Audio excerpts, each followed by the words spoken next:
G'day YouTube.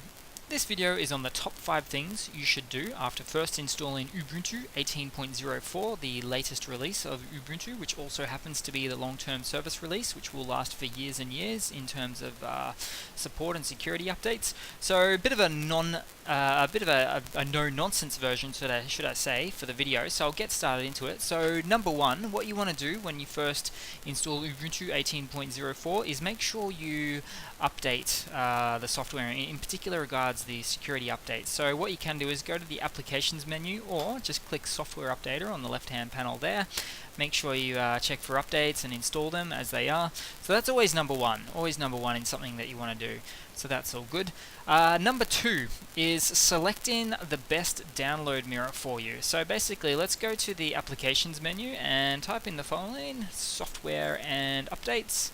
As we'll probably stop that one from going through or let it hide in the background. And basically we'll see here, this is the option here. So in the first tab of software and updates, select the download server that you want. You can choose main server, server in your region, or other, and you can test the best server as well in here. I won't get into that too much because it will hold up the software for the for number 3 on my list here. So pretty much choose what you want and then go for it. Close that out. Number 3 is loading additional drivers, and this is a really interesting and sometimes a really important one. So we'll pop back into the applications menu, we'll go to software and updates, and we'll tab across, I guess, to additional drivers. So here we go right here. So basically I don't have any additional hardware drivers that I need, but the list could potentially be endless. What you do sometimes see here is video card drivers such as NVIDIA. Sometimes you'll see CPU, microcode, proprietary drivers such as Intel. You might also see in particular the Wi-Fi network adapter drivers, things like that. If any of these pieces of hardware aren't working on your machine, this is probably the mainstay, the main spot that you want to go to in order to resolve that issue. So you click on it, you click apply changes, you wait for it to update. It actually downloads the drivers from the internet, and then restart your machine, and you might find that it all worked there. My machine doesn't actually need proprietary drivers. I'm able to use all the open source ones, so that's fantastic. It works brilliantly for me, but it is always a place to go sometimes. So that's number 3. Number 4 is an interesting one: installing Chrome. Now you may not want to use Chrome, but if you do, you need to install, for better or worse, a different version of Chrome. So if you were to go into a terminal through Control-Alt-T, the short key, type in the following: sudo apt install Chrome EM browser. Now there's a couple of different Chromes you can potentially get in Ubuntu.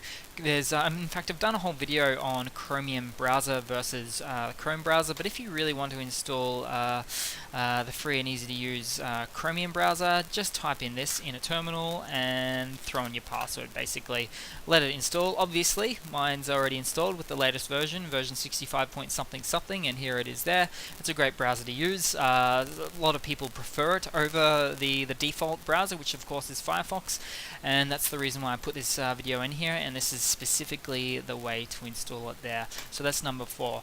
Number 5 is another interesting one, which you might not seem to think is the most important, but I find that it really is, and that's keyboard shortcuts, and I'll show you why. So basically type in keyboard there in the applications menu, go to keyboard, and basically make the shortcuts that you need to. Let's see, interestingly, I do like, this is all a little bit updated here as opposed to previous versions of Ubuntu. You can see all the short keys that you need. In particular is the keyboard shortcut that I'm going to make. So scroll to the bottom. Actually, let's make that a little bit neater, and scroll to the bottom, press the plus key, and let's say I want to create a shortcut for opening the documents folder. So let's just call it opening documents folder. Great. And the command for that, which is Nautilus, horrible typing today, and it should be home, JM, and capital D for documents in this case. Let's see if we can get away with that, and set shortcut. And here we go. This is the money shot here in sorts. So I'm going to hit super key. Ooh, D's probably taken for desktop, so I'm going to go U, and let's see if we can get that working. It might not, but we'll give it a shot now. Super key U, and there we go, fantastic. So I've made that work. So very simple, obviously, but very powerful as well. It just speeds up your productivity, makes you do things faster, quicker. It's fantastic. And like I said, there's a lot of shows you all the system shortcuts, typing shortcuts, screenshots, navigation, and some, to be honest, I don't even know here. Some of these actually don't look half bad, but I've got a few here already, as you guys can see, including Dropbox videos, home folders, and things of that nature there.